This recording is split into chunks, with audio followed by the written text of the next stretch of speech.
Setelah selesai acara semuanya, dia pegang erat-erat tangan saya cium keningnya, saya cium kepalanya, dan dia juga mencium tangan saya.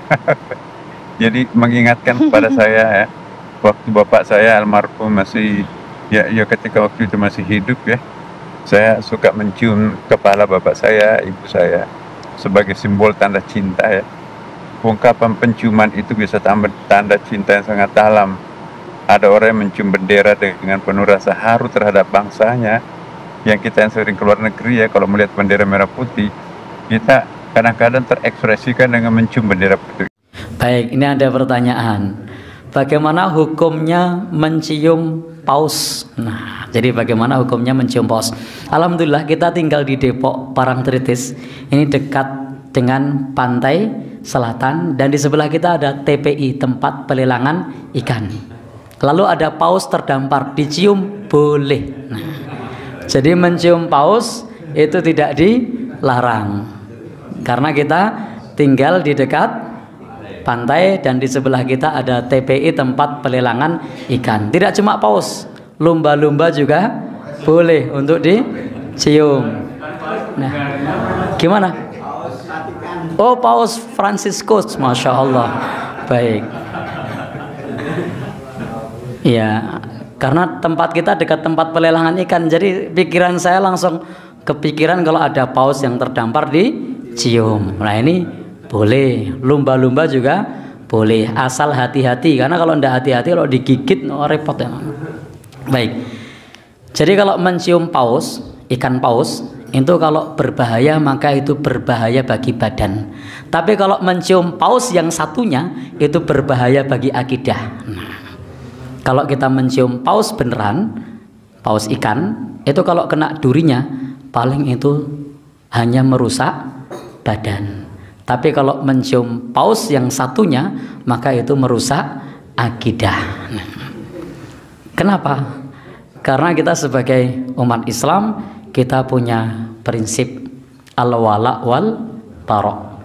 Kepada siapa kita harus loyal dan kepada siapa kita harus berlepas diri. Ingat, bedakan hubungan akidah keagamaan dengan hubungan kemanusiaan.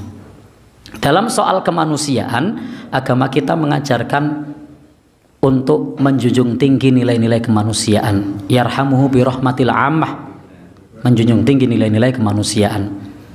Kita dianjurkan untuk insafuhu wal adlu ma'ahu, dianjurkan untuk bersikap insaf, bersikap adil meskipun kepada orang yang berbeda agama. Bahkan Al-Quran mengatakan, wala yajrimannakum syana'anu qaumin ala alla ta'dilu, janganlah kebencianmu kepada suatu kaum membuat kamu berlaku tidak adil. I'dilu huwa aqrabu littaqwa, berbuat adillah, adil itu lebih dekat kepada takwa. Ini ketika kita berbicara soal muamalah, soal kemanusiaan. Maka kalau ada orang sakit dari orang yang berbeda agama, silahkan diobati. Kalau ada orang yang haus, silahkan dikasih minum. Menolong orang tanpa tanya apa agamanya.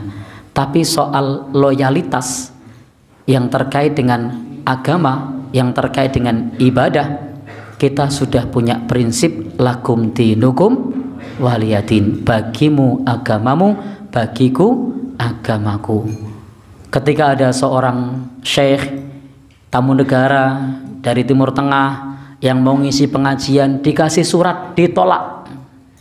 Ketika ada tokoh yang itu jelas-jelas non muslim, agamanya berbeda dengan kita, prinsip akidahnya berbeda, justru disambut dengan sukacita. Maka ini satu sikap yang berlebihan. Kemudian ketika ada tokoh agama dari Timur Tengah sebagai tamu negara hendak memberikan tausiah atau ceramah agama, justru di stop.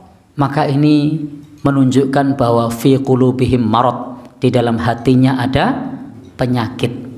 Sehingga dalam hal ini ketika kita loyal kepada paus dalam hal keagamaan tadi, belum lagi memberikan fasilitas ibadah umat Islam untuk membaca kitab suci umat beragama lain atau doa-doa beragama lain, maka itu bentuk pengkhianatan terhadap surat Al-Kafirun. Lakum dinukum waliyadin. Allah sudah firmankan di situ berulang kali, la a'budu ma ta'budun. Aku tidak menyembah apa yang kalian sembah. Wala antum abiduna ma a'bud, dan kalian tidak menjadi penyembah apa yang aku sembah. Rasul dulu pernah diajak kerjasama dalam masalah ibadah. Apakah Rasul mau? Tidak mau. Jadi dalam masalah ibadah, toleransi kita itu adalah membiarkan. Toleransi kita itu adalah tidak mengganggu. Toleransi kita itu adalah tidak merusak. Toleransi kita itu adalah tidak mencampuri. Maka atas apa yang kita lihat dan yang kita saksikan, sebagaimana yang disampaikan oleh penanya, itu bukan toleransi, tapi itu kolaborasi. Jadi di dalam agama kita itu yang diajarkan toleransi, bukan kolaborasi. Dan di dalam hal kepada umat beragama lain, apalagi ini yang menjadi simbol dari agama lain, maka kita perlu menunjukkan sikap al-wala wal bara'. Kepada umat Islam kita harus loyal, kepada akidah yang lain kita harus berlepas diri. Ingat, dalam agama, kalau dalam soal muamalah mau utang piutang kepada orang beda agama boleh, nolong mereka yang sedang sakit boleh, mendoakan mereka yang sakit agar sembuh boleh.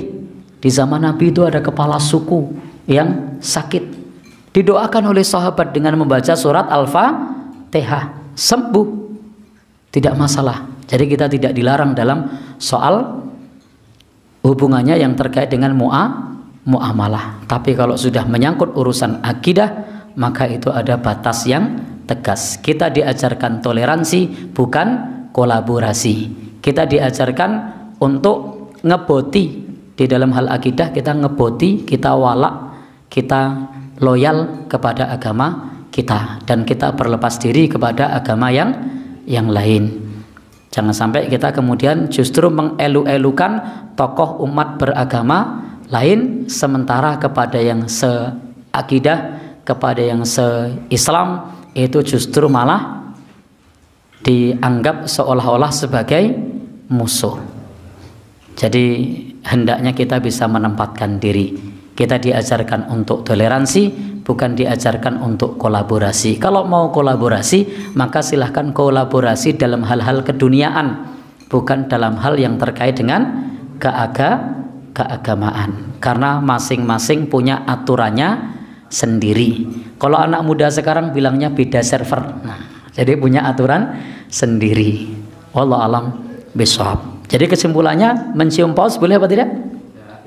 Ya, kalau paus yang di pantai itu boleh, tapi itu bahaya bagi diri kita. Kalau kena durinya, kalau kegigit, tapi itu sebatas bahaya badan. Tapi kalau mencium paus yang satu itu, maka itu bukan hanya bahaya bagi badan, tapi itu bahaya bagi akidahnya. Baik, sehingga ketika menciumnya, maka itu indikator harus berobat. Kenapa? Fi qulubihim marad, di dalam hatinya ada penyakit. Maka bersikaplah biasa-biasa saja, tidak perlu overacting, tidak perlu berlebihan. Wallahu alam bishawab.